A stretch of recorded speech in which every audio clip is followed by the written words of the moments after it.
Well, hello, happy new year, everyone. And I will share a story before I begin. But today I want to lend my voice on this election or electoral process that is going on and will be completed on the 25th of February and on the 11th of March. My name is Ngee, also known as Ngee, popularly known as Ngee, and I'll introduce myself as we go forth. So I want to begin with a story. Last year was an eye-opener for me.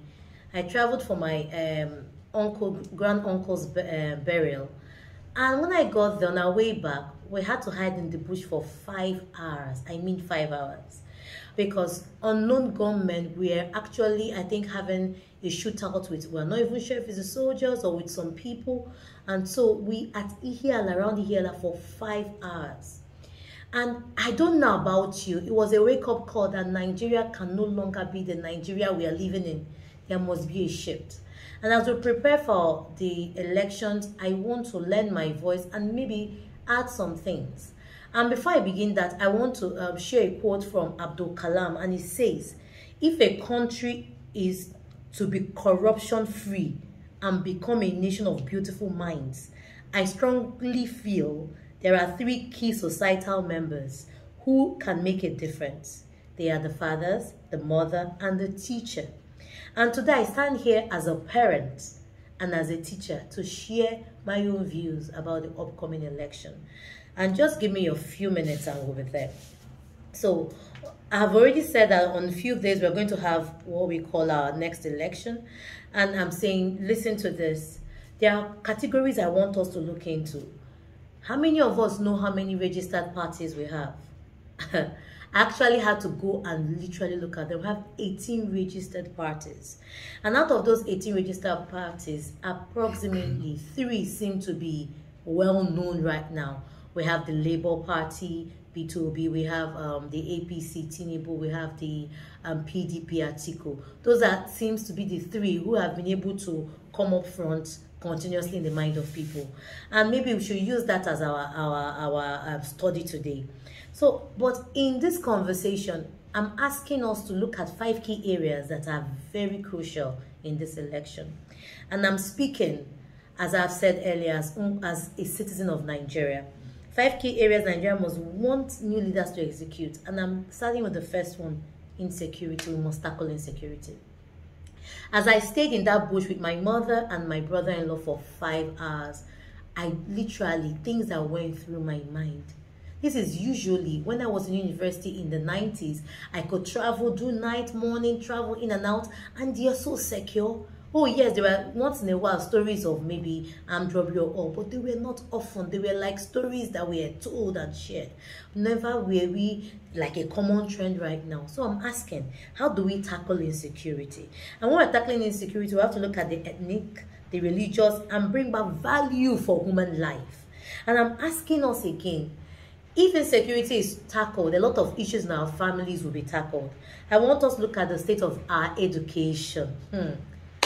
How many months were our children at home?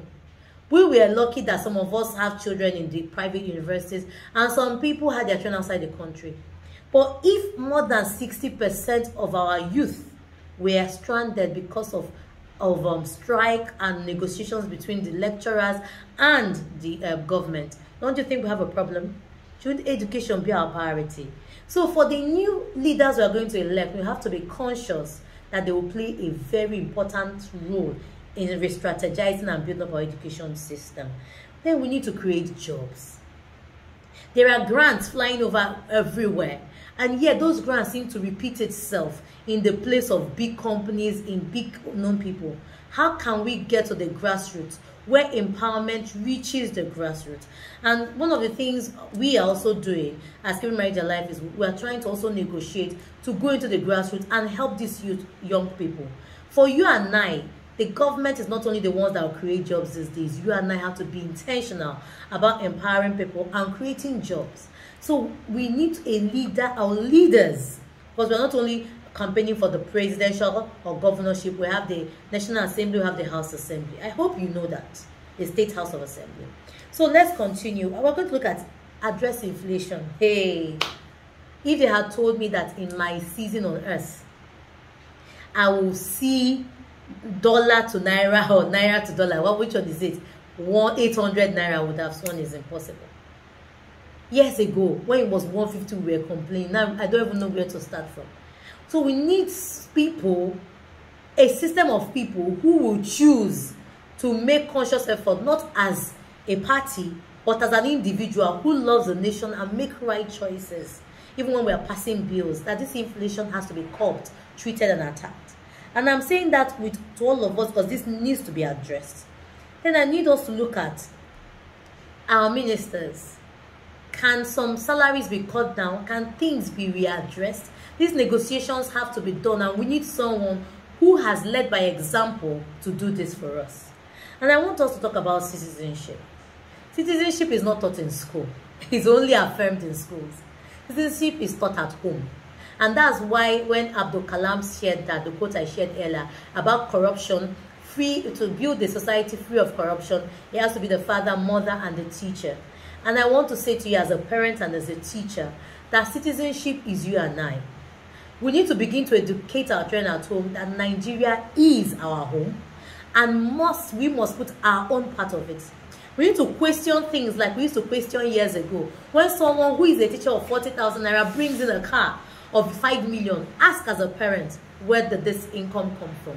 There should be a clear process of how this income came from.